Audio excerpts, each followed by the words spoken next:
In the late 1970s, the American muscle car was dying.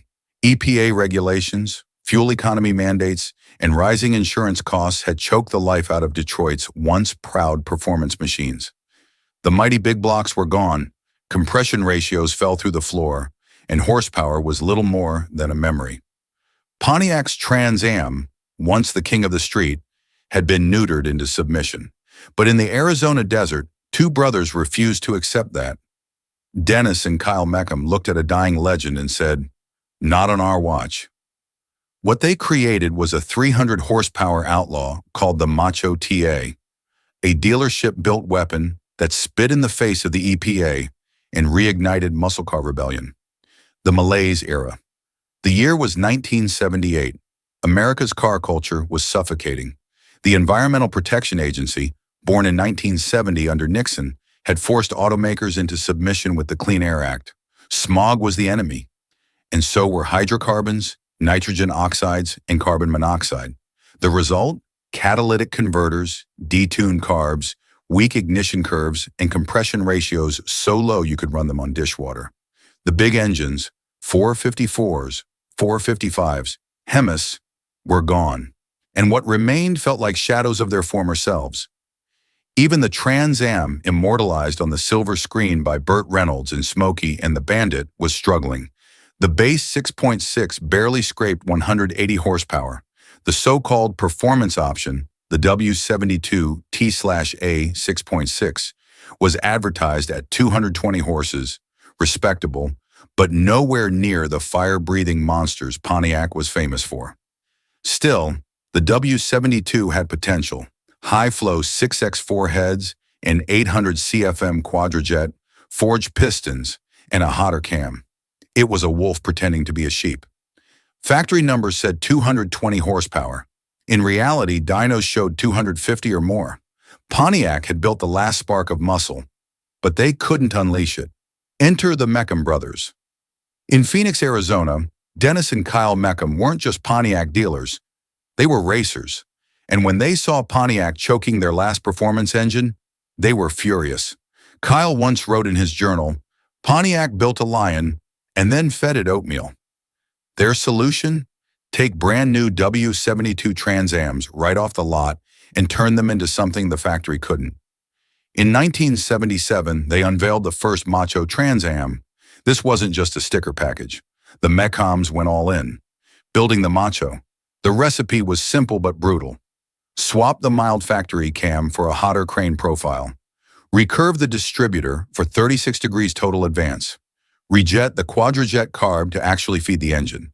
Install hooker headers and freer-flowing exhaust with catalytic converters mysteriously misplaced. Open up the shaker scoop, blocked off by Pontiac for emissions, so the engine could finally breathe. The result? Real-world power over 300 horsepower.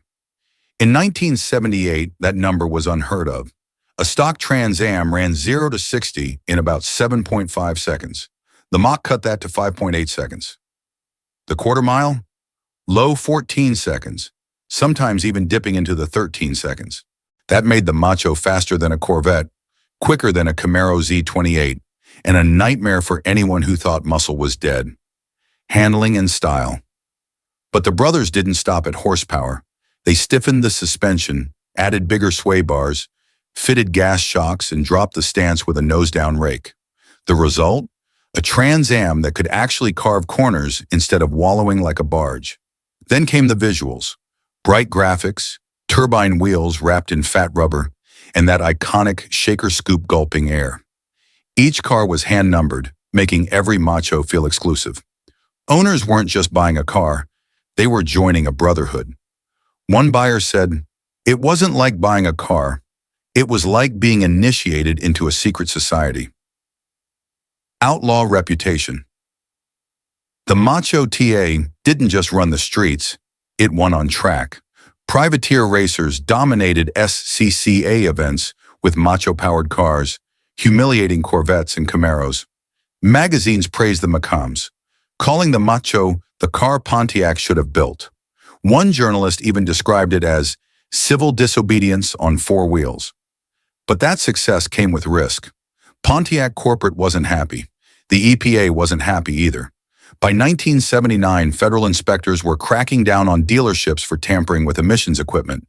The Macams literally hid dyno sheets under floorboards when inspectors showed up.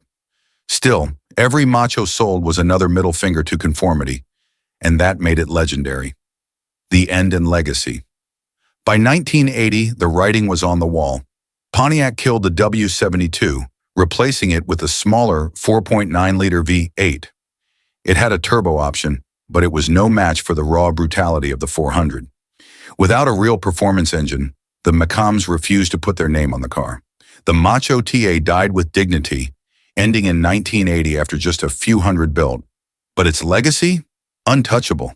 The Macho TA proved that muscle wasn't dead, that even in the darkest days of the Malaise era, horsepower could survive if someone was brave enough to bend the rules. And today, collectors pay Corvette money, sometimes more, for surviving Macho TAs. The ultimate outlaw Trans Am. The last real muscle car of the 70s. So here's the question. Was the Macho TA the last true muscle car? Or was its death the spark that pushed Detroit into the turbo era of the 80s? Let me know what you think in the comments.